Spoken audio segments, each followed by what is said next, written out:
So you wish to learn how to operate the steamy one? Well, don't worry, I got you covered. In this in-depth tutorial today, we will cover every aspect of the steam locomotive. So, let's get cracking and tame this fire-breathing dragon, shall we?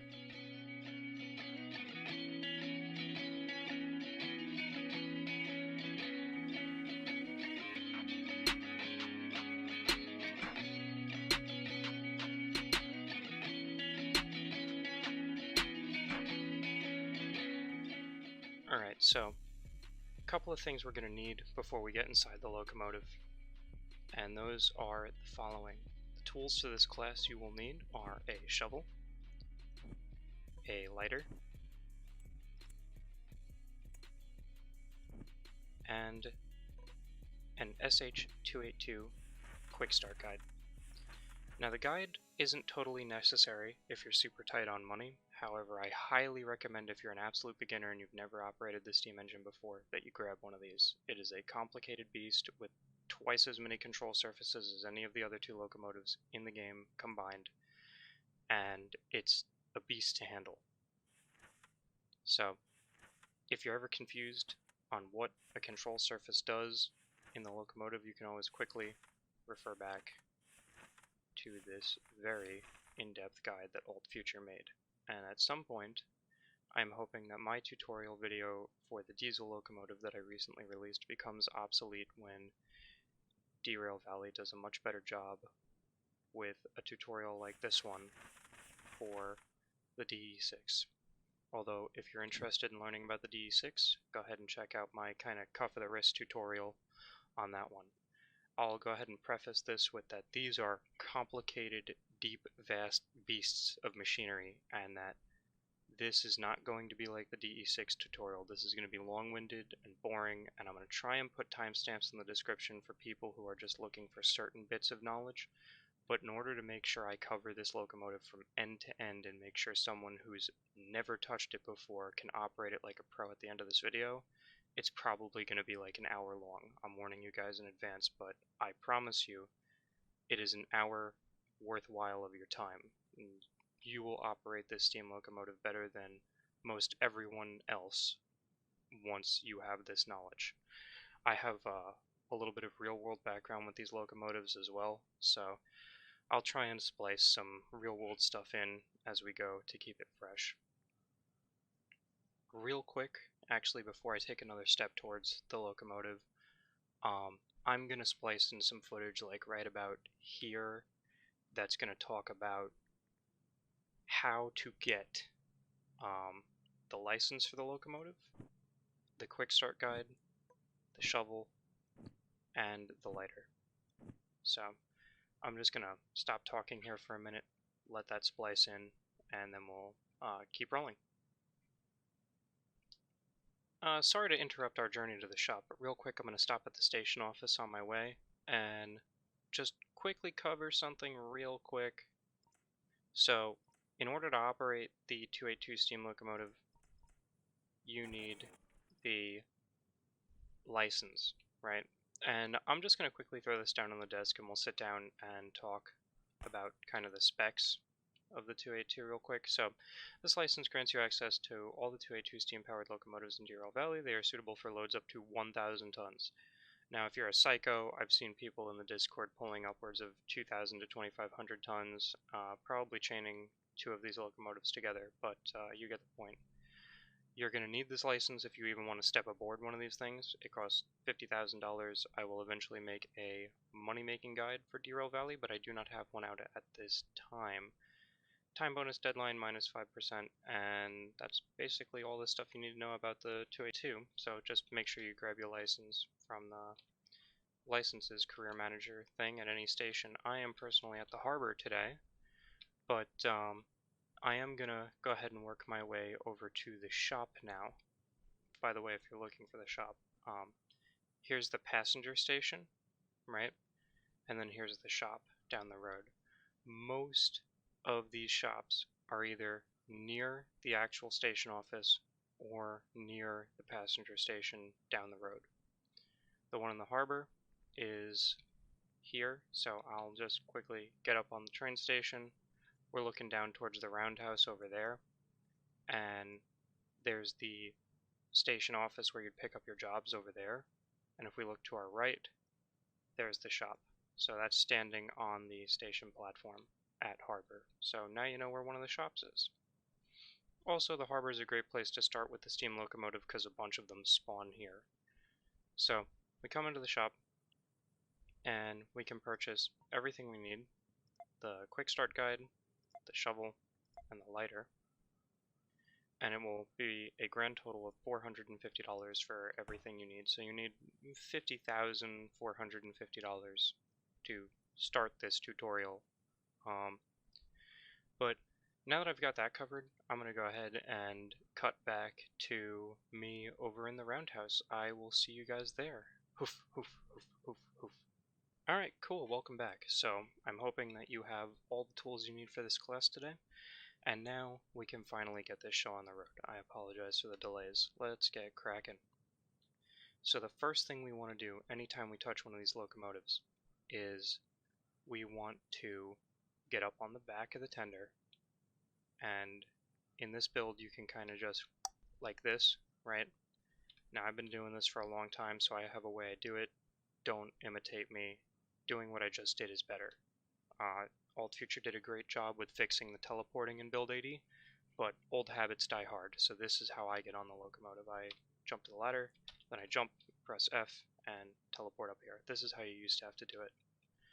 Although, back in the day, caring about how much coal and water you had was not as important, because every time you closed and reopened the game, it reset the state of the locomotive. So we want to open this door right here, and this gives us our water level. So I'm just going to keep pushing, let it go, and you can see we've used a little bit of water in this locomotive. This bar is a great indicator for how much water you've consumed in your travels, and then the coal level will also rise and fall as you add or subtract coal. I'm going to hop off this one, and I have a fresh locomotive here for comparison so that you can see what a full tender and, yikes, a full tender and full coal look like. So I'll go ahead and open this one up now. This is just for comparison. This is what full water looks like, so you can see the bars way up at the top. Always want to manage your water and your coal. Also keep in mind, I'll just open up my world map here, that these black dots represent where you can resupply on coal. So as you can see, you wouldn't be able to get more coal at Oil Well North through servicing. And what I mean by servicing is if I come over to my diesel here, because I was working on it earlier. Actually no, my steam engine, no, my diesel's in. You'll see that I have access to coal, water, oil, sand, etc. At some places, you'll only be able to perform maintenance, engine, wheel, body. Some places that have the orange dot will provide diesel service, which means sand, diesel fuel, and oil. And then some supply both coal and diesel, and they'll have everything that you see here, like the harbor, for example. The harbor has both an orange dot and a black dot. The iron ore mine east, for example, only has a black dot, which means they don't offer diesel service. If you find yourself running out of coal and water somewhere where you don't have a place to resupply, do not panic. Thanks to Build 80, you can use the Career Manager's Fees tab. Look for the C dash and then the number of your tender, and you can resupply your tender with coal and water for double the price it would be to do it here at the roundhouse or a service yard. But you can do it, so you won't be stranded. Right here, I'm going to splice in myself going over to the Career Manager and showing you how to do that. Alright, so now we're back at the station office one more time, forgive me, and we're just going to walk inside and go over to the Career Manager. So let's say that we were at a station that did not have coal service, like the goods factory in town. It doesn't have coal or diesel service, which means that you can repair the vehicle in a service yard at goods factory, but you can't refuel it, be it diesel or steam. So if you run out of fuel when you get to goods factory in town, are you stranded? No. What you do is you go to the Fees tab, and then you look for your tender. For example, mine is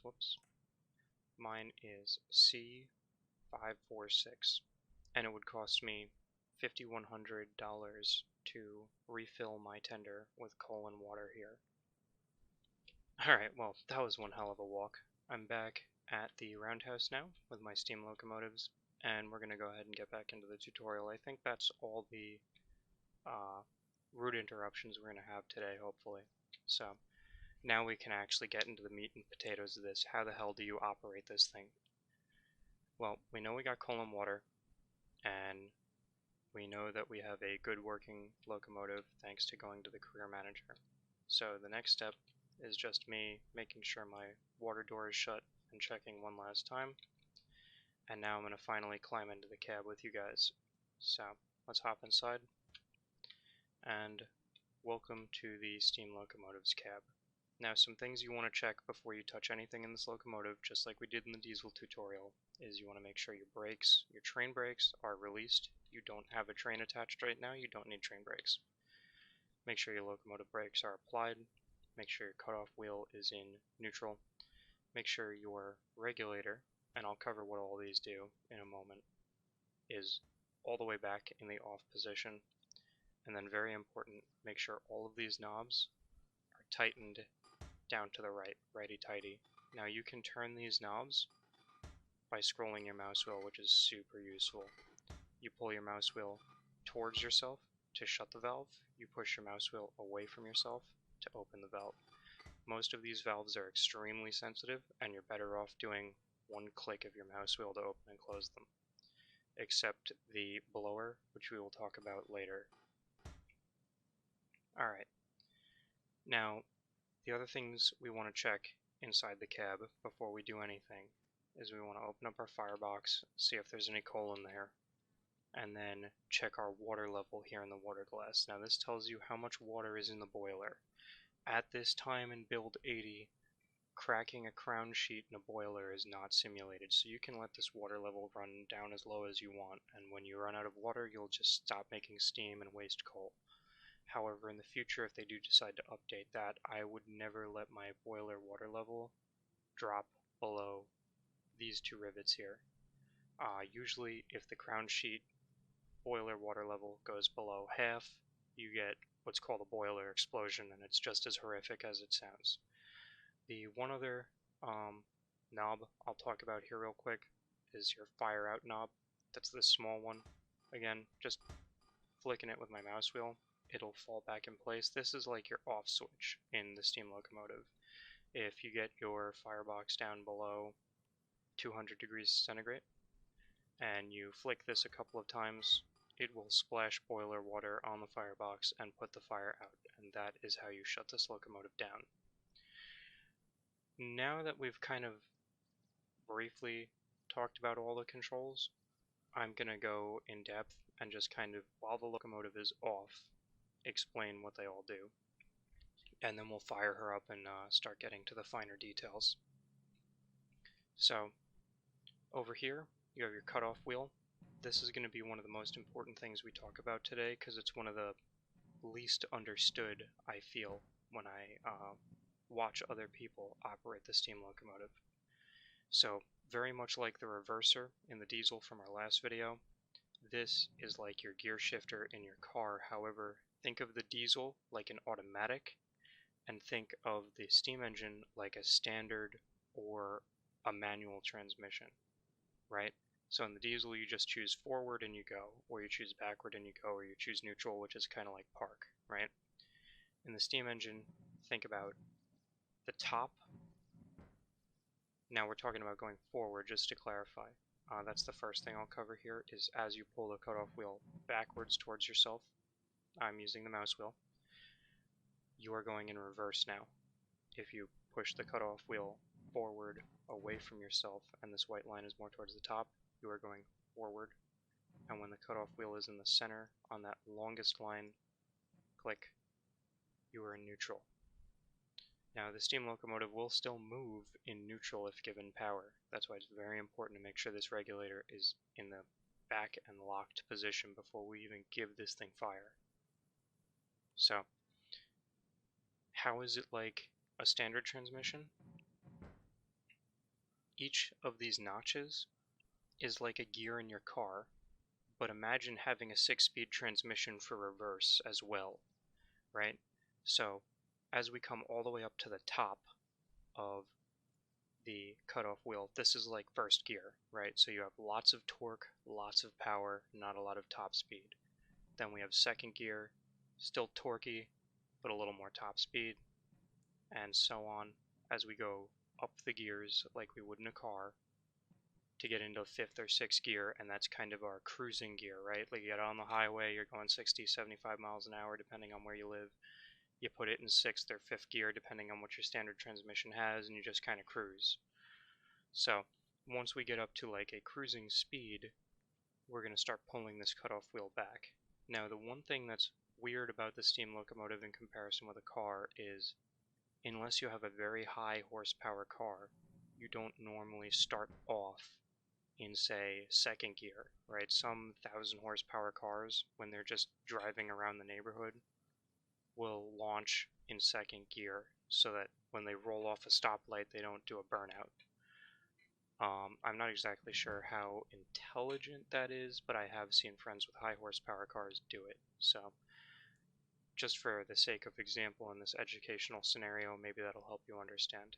When we launch the locomotive and we want to keep it slow, and we have no weight behind us, we're not carrying a train, we're not going to put this cutoff wheel full forward. There's no need to.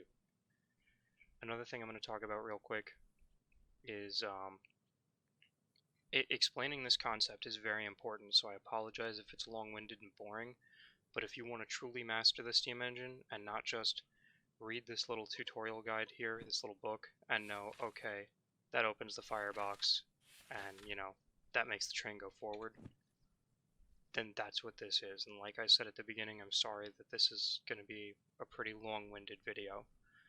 And again, as I said earlier, I will do my best to put timestamps in the description to specific parts of the tutorial, so that if you're looking for a specific part, like let's say you're an advanced power user and you just want to become more efficient at operating the steam locomotive, I'll try and put a timestamp in there for you. If you're brand new, I highly recommend you start at the beginning and work your way up. I'll also try and put a timestamp in for everything that I cover that's located in the reading material. This way you can just skip to this point if you've operated the steam locomotive before in Derail Valley. Now, back to what I was saying. If we have the cutoff wheel all the way forward, and let's say we have one notch of regulator put in, what's happening is we are using this entire cylinder up at the front, and we are pushing steam all the way forward, all the way back. The regulator decides how much steam. This is kind of like your throttle. The cutoff wheel decides how often to put it in layman's terms. So like I was saying, like gears in your car, right? As we start to accelerate, we can put less and less steam in these cylinders at the front of the locomotive. And now, instead of moving all the way forward and all the way back, maybe we're moving halfway forward and halfway back, and then a quarter forward and a quarter back, and an eighth forward and an eighth back. And that's why, as we start to pull the cutoff wheel back and we start to accelerate this locomotive, it starts to go from a boomf, boomf, boomf to right? Because the cylinder is moving less distance, because it doesn't have to move as much distance anymore in order to maintain the speed. Momentum is your ultimate ally in a steam locomotive. Now that I've kind of gone off on that tangent, I'll try and go back to, itemizing the entire control surface of this locomotive. So working our way to the right, we have our brakes. I'm going to go ahead and close the firebox for now because we're not even going to light the fire in this locomotive for probably another 5 or 10 minutes. If you want to skip ahead, that's fine. So the small brake is new. If you're watching any footage that I have from build number 79, you're not going to see this brake. This is your train brake. This applies brakes to the entire train, as I discussed in the diesel video. Now, a key difference between the diesel locomotive and the steam locomotive is this, right? If you notice right now, my brake pipes only have 1 to 2 bars of pressure. Now, a bar is 1 Earth atmosphere, so that means right now there's about the atmosphere in the air plus a half an atmosphere inside the brake pipe, and that is because we have no steam. What I want you to pay attention to while this locomotive is cold and dark and we don't have to worry about managing anything, we're not distracted by shoveling coal or heading water or anything else, is that the brake pipe pressure on this locomotive is 6 bars, 6 Earth atmospheres versus the 4 Earth atmospheres inside the diesel, right? So when people say the brakes on the diesel feel weak in comparison to the brakes on the steam engine, they are indeed correct. You have 150% of the power in the steam engine that you have in the diesel. And why did they do that? It's a game balancing thing. In the future we'll be able to use multiple units, and it's to incentivize people stringing a bunch of diesel locomotives together. But having that extra power allows you to operate one steam locomotive without having to have multiple units. Is it realistic? Probably not. Is it a good game balancing feature to make sure you can enjoy the steam and the diesel locomotives equally in this game? Yes.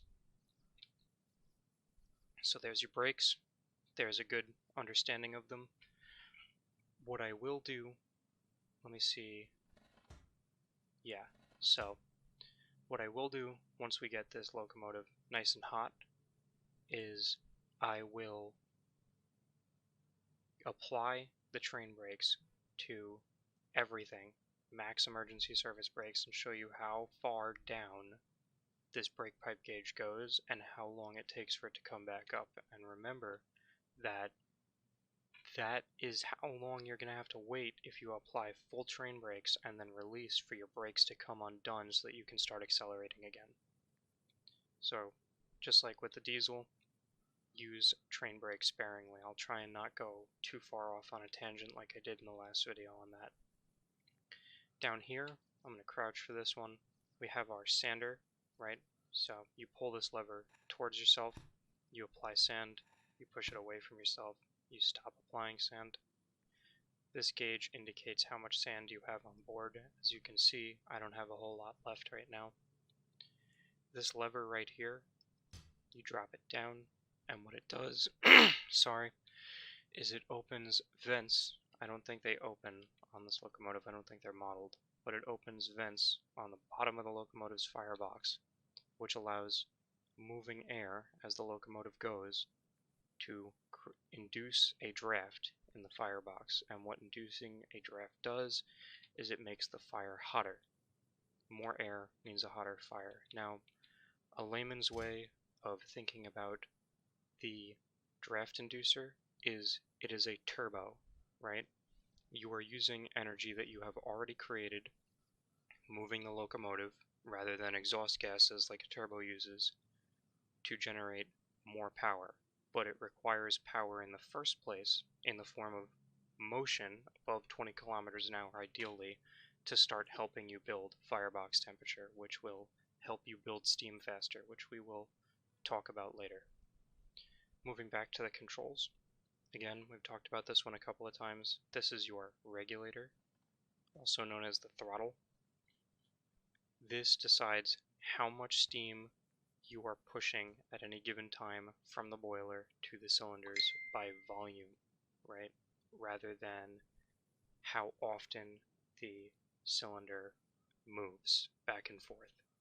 These two control surfaces work in harmony, and the most ideal scenario is to start with the cutoff wheel all the way forward, assuming we're pulling a heavy train, and the throttle as far as you can possibly get it forward to start moving as quickly as possible,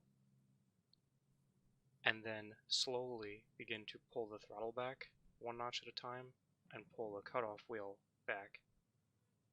And as you pull these together in harmony, you will slowly start using less and less steam, but maintain the same speed. Now that's a balancing act that's just going to come with experience, but you get the concept now so you can practice it. I'm going to go ahead and put my control surfaces back to neutral. Moving over to the right, we talked about our Firebox. Again, I'm doing almost everything in this game with the mouse wheel. You can click and drag, or you can use key bindings. I'm sure you can find those on your own. For now, just know that everything I'm touching, you can move with the mouse wheel.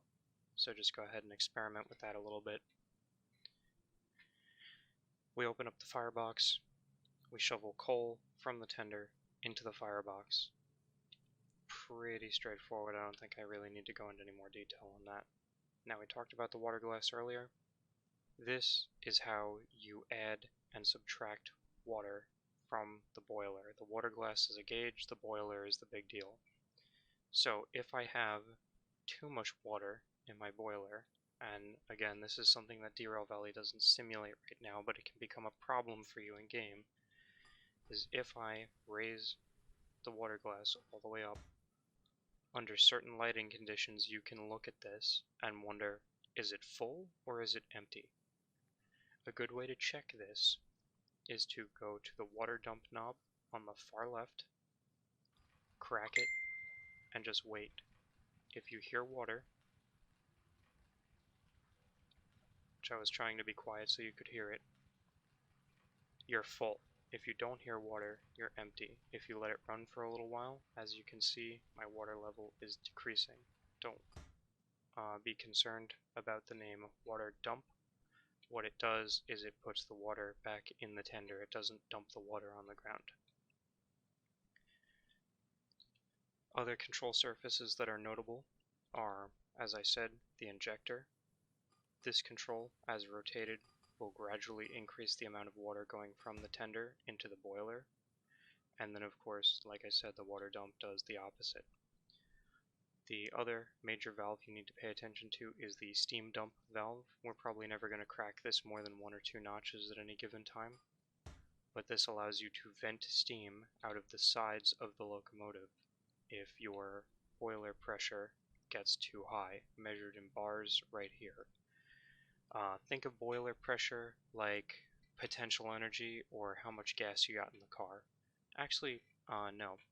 Think of boiler pressure like RPMs on a car, right?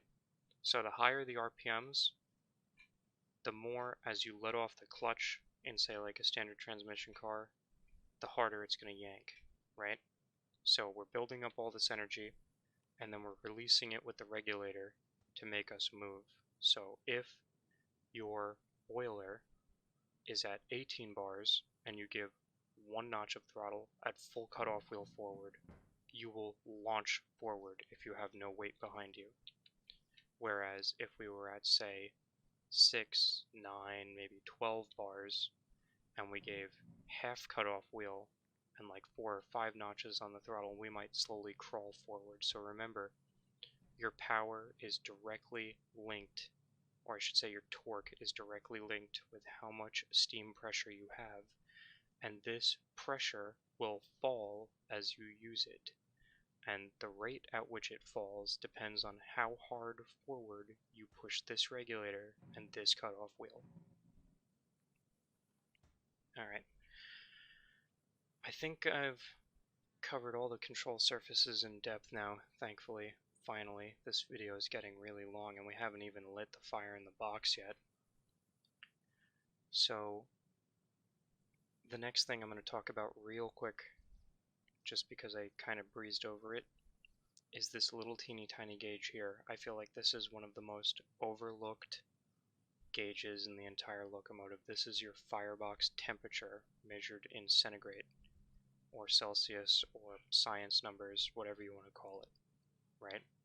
So, as we add coal to the locomotive's firebox, the temperature will increase. If we induce a draft with the draft inducer or the blower over here,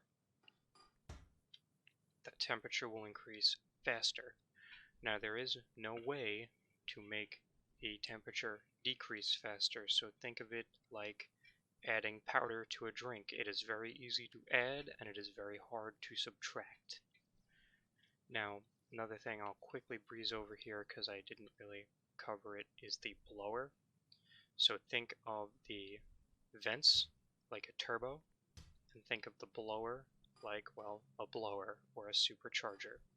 So the blower suffers from something called parasitic loss, and what that means is if we are running the blower valve wide open, and we are also running the throttle wide open, and we are running the cutoff wheel wide open, we will consume more steam than we generate, even at 1200 degrees centigrade maximum temperature for this boiler. You will use more steam than you're making, and that is an insane amount of steam. You will be generating a tremendous amount of steam pressure very quickly if you're at 1200 degrees centigrade. You will also be shoveling coal like a goddamn madman. So keep that in mind, that if you need to get your firebox temperature up that high, you're gonna have to pull this throttle back a couple notches. You might have to pull the cutoff wheel back a couple notches. You need to save steam somewhere. However, if you're moving above 20 kilometers an hour, you can open the vents and get that same result for free. So the blower is really only good when you're static or you're going below 20 kilometers an hour climbing a grade. Again, I'm going to reset my controls for like the umpteenth time today. Also, yeah, whistle, cool. I think you all knew what this was, so I didn't really pay much attention to it. But now I have officially covered every single damn control surface in this locomotive. I'm sorry it took so long. I'm going to try and splice in a little footage of me operating the locomotive here and there to help you guys understand what's going on as I'm talking about it in theory here with this cold and dark steam locomotive that after 30 minutes I haven't even lit the firebox, so I apologize for that, but as I said, timestamps in the video, and yeah, hopefully hopefully y'all are still with me. This is not an easy task though, mastering this locomotive, so this is not something you're just going to walk in and pick up in 5 or 10 minutes, but again, with this video, you should have everything you need to know to operate this thing with ease. And we're going to get into that now. We're done talking about what's covered in the quick start guide. We're done kind of talking about theory. We're going to go ahead and quite literally kick the tires and light the fires on this beast. So, first thing we want to do is grab our shovel. And I'm actually only going to put 1 scoop of coal in there. So, in reality, there's probably like about 2, maybe 3 scoops of coal in this firebox. The capacity of the firebox as of build 80 is 5 scoops of coal. You almost never need to throw 5 scoops of coal in this locomotive. Try and pay attention to your firebox temperature, where you're going, how much steam you need, etc., and decide how much coal you're going to need. We're going to talk about that later in a little more depth. But for now, 2-3 scoops of coal in the firebox, then we grab our lighter, like so, open it up with the mouse wheel, crouch, left click to light it, walk towards the firebox, get it in the firebox, aim up, press G to throw the lighter into the firebox, like such. And I know that can be a foreign concept I've seen for a couple of streamers and YouTubers I've watched to grasp, but that is the way that you light your fire. You just lob your Zippo into the firebox. Don't worry, your Zippo does return to you, however it's lit, and I don't like to keep lit lighters in my pocket, so I'm just going to go ahead and close that. Now we've got a fire, we're generating heat, and we've got plenty of water in the boiler, and I'm just going to hang out here and let my steam locomotive do its thing and build up pressure.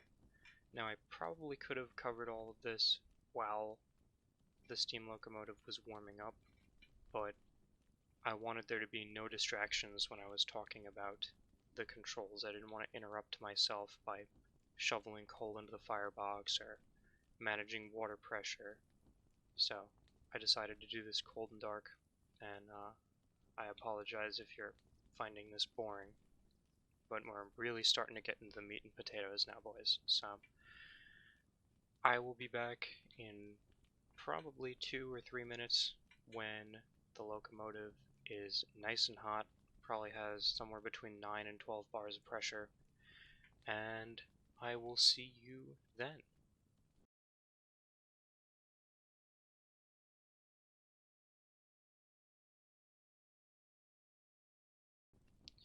Hey guys, I'm back. We're only at like 3 bars of pressure, but real quick, I just wanted to cover something. So, 2 things.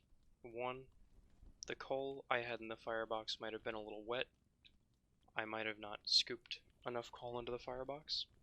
Ideally, the temperatures you're looking for when you're building steam are somewhere between 400 and 600 degrees. So what I'm going to do real quick is I'm just going to put 2 more scoops of coal in there. 2 might be overkill, but just to speed up this video, I'm going to go ahead and do that. And the other thing I want to talk about is let's pay attention to, as the steam pressure rises, our brake pressure is rising, right? Let me just try and get a sitting position here. Now crouching works better. So we're almost at 6 bars on the auxiliary reservoir and the brake pipe. However, our train brakes aren't released yet. Remember, they're based on steam pressure. So if you go below 3 bars, your brakes are going to start applying. Just keep that in mind. And I will go ahead and get out of your way now and let you go back to that nice scenic view of the front of the locomotive while we wait to build up some steam pressure.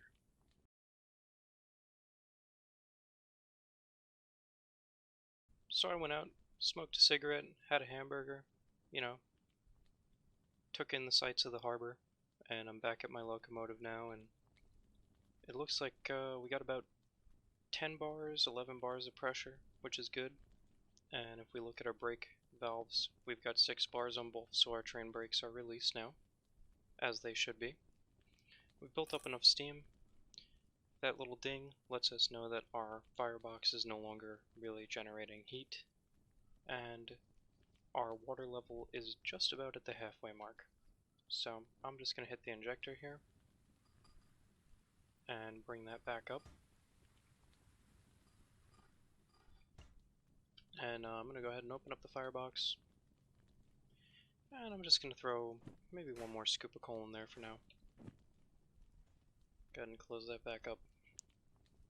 Should be good long amount of coal for me to burn so that I can sit here and kind of talk a little more, move the locomotive around a bit, and not have to worry about shoveling coal too much, which I know is a big problem for a lot of people I've seen operate this locomotive, is they feel like they constantly have to shovel coal, and that is a self-fulfilling prophecy that they are bringing upon themselves. You shovel 5 scoops of coal in, you build up the temperature to 600 degrees, the coal burns faster because the firebox is hotter, which means you have to shovel coal more often, and then you panic and think that your fire is going to go out, or that you're not going to generate enough steam pressure, and you end up in this loop of just dumping coal into the firebox getting hotter, and you having to dump more coal because of that. I'm going to try and break that habit today for you guys. We've put a grand total of maybe 4 scoops of coal in this locomotive, maybe 5, which would be the maximum capacity of the firebox, and we've generated about 15 bars of pressure. That's a tremendous amount of gas for us to burn, if you will. So we're alright. We're finally gonna kind of get into it here and start moving this damn thing. I know, I'm sorry. And yeah, let's just get started. So we know our brake pressure is good. Our independent brake is on. We're going to move our cutoff wheel just a little bit forward, not a whole bunch. And we are going to just kind of close up the firebox. I usually leave it cracked just a little bit so that I can see what the fire is doing in there. But it's not getting in the way of my brake controls, the control arm for the firebox. I have plenty of water. I'll just top it off before I move. Doesn't hurt to do so. We're almost at 18 bars, and it's time to move. So let's make sure we're clear. We're clear on the left. We're clear behind us. And we are clear on... Sorry, I'm dyslexic. We are now clear on the left. That was the right.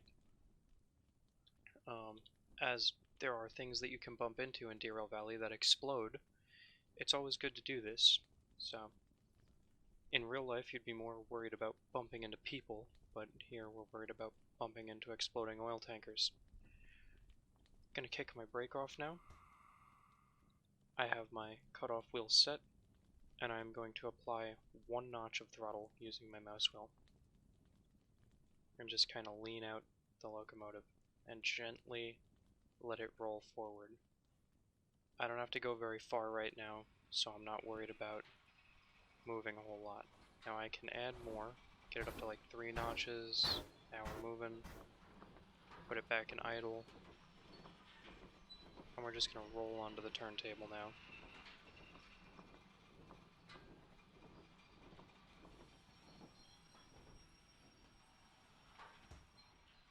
We want to get the front of the cab lined up with this bar here. We overshot it by quite a bit actually, but we should be alright here. I'm going to go check. So yeah, we're good on the front. We'll check the rear. We're definitely clear on the back. So the best place to get the steam locomotive lined up so that it's on the turntable, because I know it's very large and it's difficult to get it perfectly on the turntable, is to take the front corner of this cab and line it up with this center bar on the turntable, and you will always be perfectly lined up. Now, I'm just going to go ahead and push the locomotive over to the only track that'll lead us out into the harbor yard, like so. And let's go ahead and get rolling. So we're back in the locomotive, and we're all clear. I'm going to go ahead and give 2 blasts of the horn, and then we'll get moving. Not going to change anything on the cutoff wheel, just release the brakes, 1 notch of throttle to get going, and then slowly increase until you hear that first chuff. There it is. Start pulling back.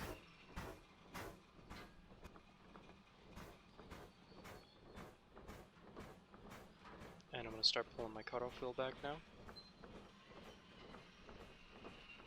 See how I'm not hearing that tinny chuff sound? That's good. That means we're basically cruising now. We're going to hold this gentle speed of 10 kilometers an hour through the yard. You could go a little faster if you wanted to, but this is about operating this locomotive as realistically as possible, and if we just rolled off a turntable and we were entering a yard, we would go a slow and steady pace. I also want to try and get you guys into the habit of doing smooth, slow, gradual motions when you're operating this locomotive. You don't want anything jerky. Slow is smooth and smooth is fast, and smooth also means you don't wreck $1 million train. So, and I'm always looking. A good place to be in this locomotive is to just kind of stand in this archway here. You can stand on either side, the left or the right, and lean out with Q&E, and I find that that's the most effective way for me to see where I'm going. I can look in and see my speed down here, and I can lean in and look in and see my speed here, and also just look to my left and see everything that's going on in the cab.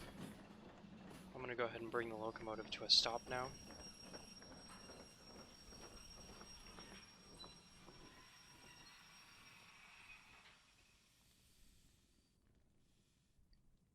Now as you can see, we still have 12 bars of pressure, and what I'm going to do here is I'm just going to kind of rock the locomotive back and forth on this rail here for as long as I can without shoveling a single scoop of coal in that firebox. So let me see here. Well, I guess I'm going to have to shovel at least 1, right? So what I'll do is I'll give it 2 scoops of coal, actually.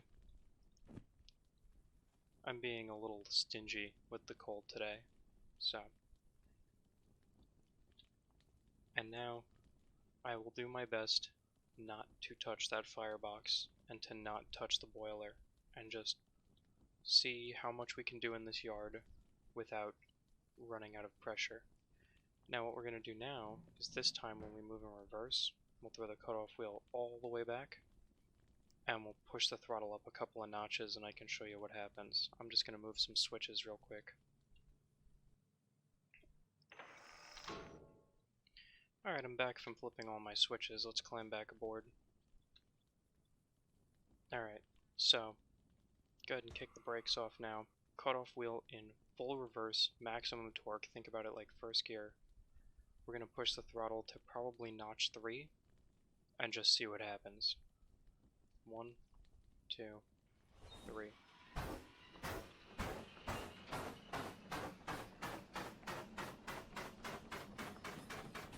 And we're going 20 kilometers an hour. So let's pull it back to idle. Just let it roll. Still got 15 bars of pressure. Not touching the firebox, I'm practically going to let it go out. Just for educational purposes here, I'm going to do my best not to touch that firebox anymore.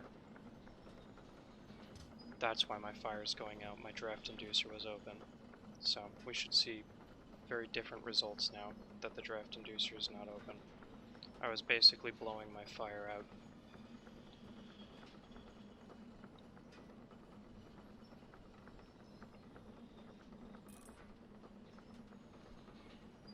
And as you can see, we got almost 18 bars of pressure. I'm doing very little work with adding water, adding coal. The train isn't heavy, of course, there's not a whole lot of weight on here. But I'm being relatively efficient with how I operate it, so I don't have to worry too much about heave-hoeing coal in the firebox, or managing steam, or worrying about going over pressure, or having that safety valve on the top of the locomotive blow off. But now that I have 18 bars, I'll go ahead and bring her to a stop, and then I will do a couple of one-notch pulls, and I'll show you how quickly it accelerates at cutoff wheel, full forward or full reverse, at varying pressures.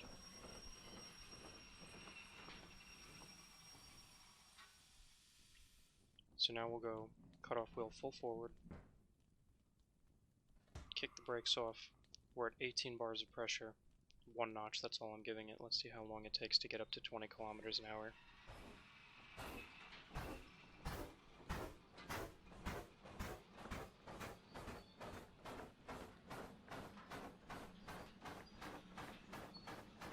And we're basically there.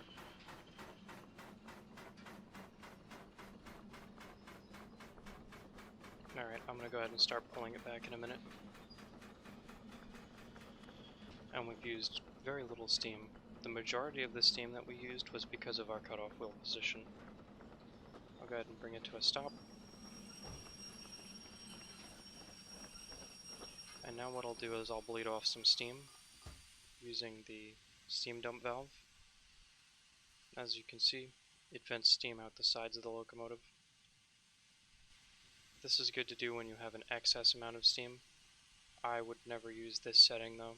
This is just because I'm trying to dump steam. I'd usually just crack the valve one notch when I need to dump steam.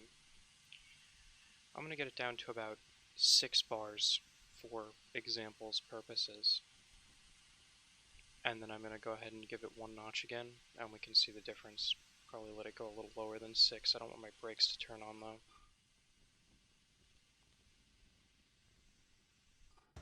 Okay, so brakes are still pressurized.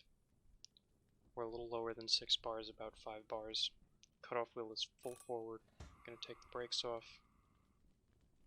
Just going to check my firebox.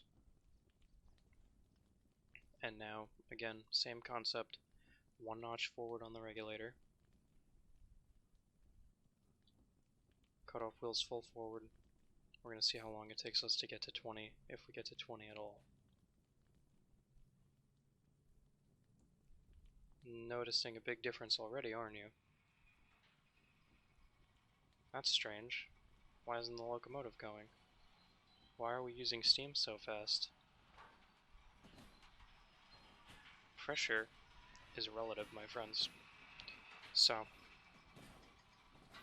maintaining this gauge and this gauge are the keys to success in this locomotive. And since we're moving so slowly now, and I can kind of just explain what's going on, I'm going to give you what's called an instrument scan, or a beat, right? Now this is something we do in an aircraft, but we're going to do it in the steam locomotive and it's going to help us. So the beat starts like this. We look outside, check where we're going. The beat comes over to the speedometer, see how fast we're going. The beat comes over to the steam pressure gauge. How much steam are we using? The beat comes down to the firebox temperature. How much steam are we making? The beat comes up to how much water we have.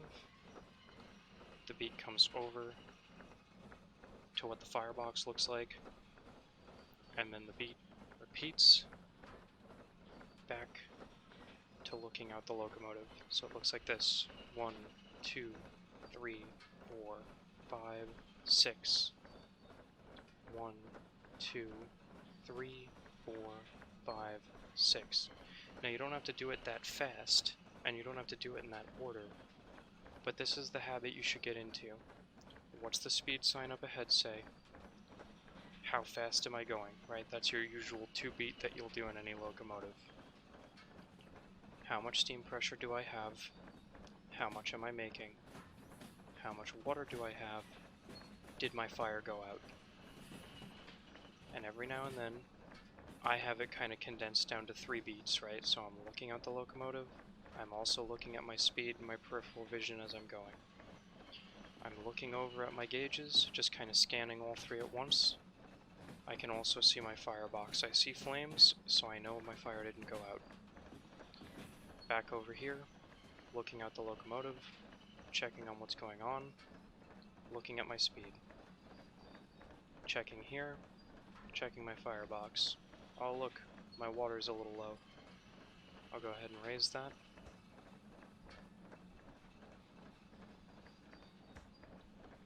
Look out the locomotive. I'm safe to go ahead and shovel some coal, so I will do so. Alright, that's good enough. Back looking out the locomotive. Maybe I need to look out from the other side.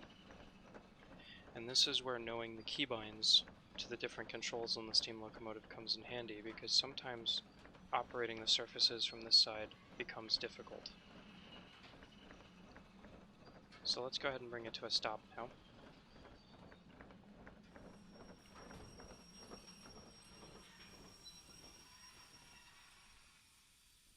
So, what I want you all to take away from this little lesson running the locomotive back and forth is that when you need to make small, finite, scalpel-like detail changes in speed or direction with the steam locomotive, keep the cutoff wheel towards the center, especially if you're not heavy. This is all relative to how much weight you're carrying, right? So instead of having the cutoff wheel like over here, empty, I might have it over here with like a 500-ton load. With a 1,000-ton load, I'm probably going to have to give it the whole hog just to get it moving, right? So bear that in mind. Now what I'm going to do is I'm going to build up some fire, because let's say we were going to go uphill over here, right? I'll walk over here. This sign right here represents a hill as the blue, a yellow as a warning. So we read signs left to right. This is an uphill grade, and as we can see, we're going uphill. If the sign was the opposite way, and it was red, and it looked like we were going downhill from left to right, that would be a downhill grade. Since we are going to start climbing, I know that I need to start making steam. I don't have enough steam to climb this grade. So, how am I going to do that? Well, I'm not moving, so I can't use the vents. They're out of the picture. So I'm going to give it 3 scoops of coal, and then I'm going to open my blower.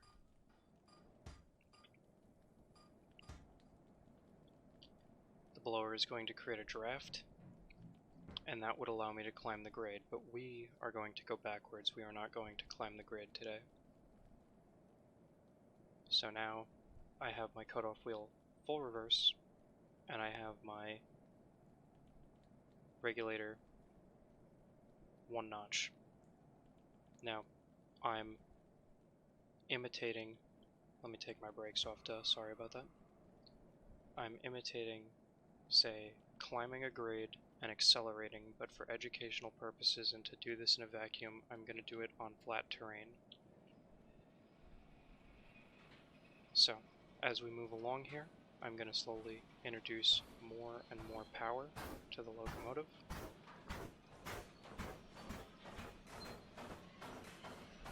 I'm going to add 3 scoops of coal at a time.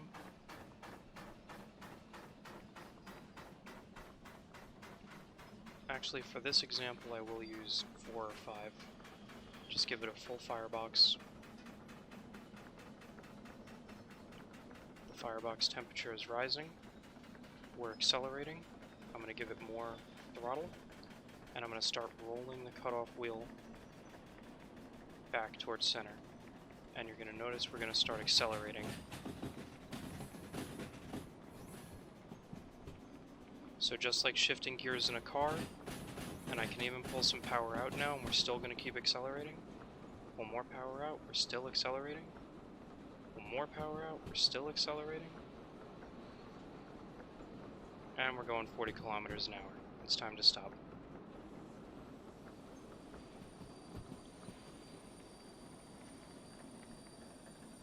You'll also notice as the temperature of the firebox increases in heat, the color of the smoke will change from white to black.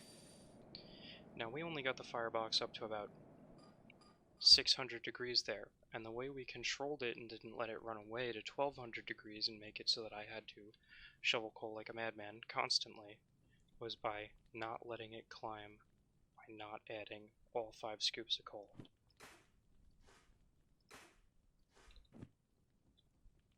Now my firebox temperature is going to come back down. I've closed my draft inducer. The same concept applies to the vents, except once we got up to 30 or 40 kilometers an hour, I could have opened the vents and closed the blower and saved a lot of steam, and I probably would have made more steam than the amount I have right now. And just think about that. We just launched this locomotive down the line, got up to 40 kilometers an hour, came to a stop. Almost everything in this locomotive requires steam, including the brakes, and we're still sitting at about 15 bars.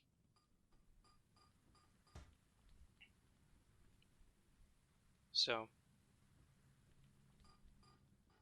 I hope you found that helpful. I hope you've kind of found this tutorial informative. I might make another tutorial on pulling loads with the steam engine, but really the same concepts apply, and if you're wondering why I'm not taking the locomotive out onto the line and just kind of running a train with it, it's because my game will have really, really traumatic stutters if I leave this yard. So anytime I load a new area, my game stutters, and for the quality of this video, I'm trying to stay within the confines of this yard and not have you guys experience any of those stutters with me. As you can see though, there's that ding. We got the firebox down to like 200 degrees. We got 18 bars of pressure. We can move freely through the yard with 18 bars of pressure and not really have to add water or add coal because we're not using a whole lot of water or coal. And I'll also just quickly kind of hop in the back of the tender to show you how much coal we've used since the beginning of the video and how much water we've used. Now mind you, we did a whole bunch of kind of just example stuff, things that I wouldn't really normally do that aren't super efficient. But I hope you found this tutorial helpful and informative, and I will probably try and splice some footage in here of me hauling, I believe it was around like 780, maybe 800 tons of iron ore over to the steel mill back in build 79, and I know that that's not an insane amount of weight. I know that's not like what some of these crazy guys moving 1,200 or 1,000 tons are doing, but for the purposes of education, I think it would be a great example. I'm hoping that with my editing skills I'll be able to splice that in for you guys. I hope you guys found this informative. I hope you learned a little something about the steam locomotive. I hope that maybe with the tools I gave you guys and kind of the knowledge I shared with you, operating the steam locomotive becomes a little easier. Just remember, the most important thing in this video is the beat, right? You want to keep that beat out the window to the speed gauge, to the pressure information, to the firebox, back out the window, and you're going to make your life a whole lot easier. And there'll be lots of times where you can just lean out the locomotive, watch your speed, and drive it like it's a diesel or a shunter. There's going to be a lot of times where you're not pulling a whole lot of weight and you don't need to make a whole lot of steam.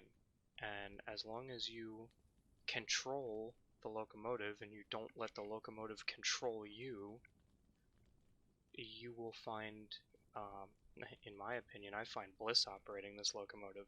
So remember, if there's any like verbal tip I can give you guys before I leave, it's control the locomotive, don't let the locomotive control you. Don't let it demand too much coal, don't let it be like an angry nagging cat that keeps asking you to refill the dish. If you starve it, it will not starve to death. You can, the firebox temperature will simply adapt to what it's been fed, and it'll try and maintain, you know, a certain amount of time before it burns out. Now that's not to say that your fire can't go out. It can, but it would take, even with the limited amount of coal I have in this box right now, it would take a very long time for this fire to blow out. Now, if I ran the blower over it right now, or I opened the draft inducer and left it open, it would probably go out relatively quick. But as long as I don't have those things open and I'm not quite literally blowing out my fire like a candle, I would maintain this for a good long time. I'm not making steam, but I have a fire that's ready to make steam if I need it. So there's another tip. Only make steam when you need steam, and be situationally aware. If you're climbing a grade and you know that you're about to go uphill and things are about to slow down, go ahead and start shoveling some coal in the firebox, maybe open the draft inducer, turn on the blower. Never turn on both at the same time, use one or the other. And start building up some heat. If you're about to go down a grade and you know that you're primarily just going to be riding the brakes down a hill, stop shoveling coal. Make sure your boiler's full, and maybe even use this little vent here, crack it one notch, and bleed some steam so that you don't hit the limiter valve. Let me quickly talk about that real quick before I go. That is the last thing I will show you guys, since I've got this locomotive so hot and so full of steam. I will get the firebox temperature up, and I will build enough steam to hit the limiter and show you what that looks like, and I'll explain why that's a bad thing.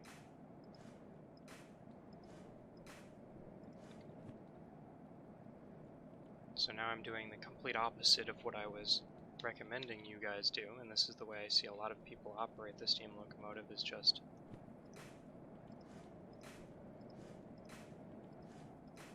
dump coal in the firebox, right? And look at how fast we're burning coal. You can actually watch it move. It's going so quick. And this is how this becomes out of hand. Look at this. It's burning the coal faster than I can shovel it into the box. But we're at 1200 degrees. The smoke is black. And let's see if we can get that limiter again. So, see all that steam pissing out the top of the locomotive? That is steam that you have effectively wasted, right? That's steam that you can't get back. That is coal and water that has left the tender. And in a game where coal and water now cost money, and you can get yourself stranded somewhere, you don't want to do this. So, there's my last bit for you. And look at that, I almost blew my fire out.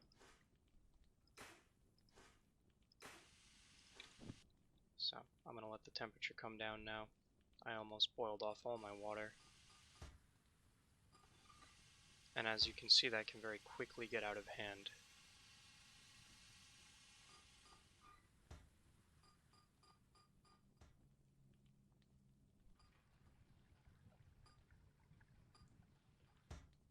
So, there you go. See, look at this, we're still just hemorrhaging steam. But instead of just having a whole bunch of steam come up out of the safety valve, which also might be more efficient than what I'm doing right now, but in reality, if they ever model the boiler the way it is in reality, you wouldn't want your boiler pressure this high. It's great for power. It's like running your car into the red line. It's going to go really fast, but you wouldn't want to drive your car to work every day running it into the red line. Your engine wouldn't last very long. So the same thing applies here. I think if this locomotive was operated in reality, the engineer and the fireman would probably keep it in the neighborhood of 15 to 18 bars when they were operating it. Again, I'm not a steam locomotive operator, so I could be wrong, but from my limited understanding of how these steam boiler locomotives work, that is my interpretation. Well, I hope you guys at least found this slightly informative, slightly useful. I know I covered a ton of content. I know I kind of ranted and raved for a while about all the ins and outs about this locomotive, and I really hope I'm done here and I'm ending the video. I'm sure you guys are sick of me at this point, but this is it. This is as every ounce of knowledge I have on this locomotive, and you know, it pains me to see people on YouTube or in the Derail Valley Discord who struggle with this locomotive, where they go, you know, oh, I don't operate it, it's too complicated, I only use the shunter, or man, I can't wait to get my DC6 because, you know, I can't drive the steam engine, or people who say, you know, I would love to drive the steam engine, but I just can't handle it, I'm gonna have to wait for multiplayer to have somebody help me with the Firebox. You know, I think with all the knowledge I've shown you about how the steam engine works in Derail Valley, you will be able to better operate this locomotive. Hopefully. Yep, and just keep those two things in mind. Only make as much steam as you need, and remember to pull your cutoff wheel back and pull your throttle back as you start accelerating, and you'll use less steam, which means you'll have to make less steam. Alright, if you guys found this video informative and helpful, I saw the likes on the last video, that was pretty cool, I appreciate it. If you have any questions, comments, or concerns about the video, if there's something I didn't cover or something that was unclear, or you're confused about something, or there's just another piece of Derail Valley content that you want explained, I can either make a video on it upon request, or feel free to contact me in the Derail Valley Discord at DowneyPlease, or contact me via my personal Discord ID, which will both be in the description of this video, the link to the Derail Valley Discord and my personal Discord ID. If you choose to join the Derail Valley Discord, there's plenty of guys just as knowledgeable, if not more knowledgeable than me on all these subjects, including the actual developers of the game. I'm sure all of those guys would be more than happy to help you. It's a wonderful community, and if you're not in there, I'd say half the fun of Derail Valley is hanging out with the dudes in the Discord, so definitely click that link, and yeah, if you have any questions or comments, feel free to post them in the comments section, or contact me directly, or at me in the Derail Valley Discord. I read all that stuff.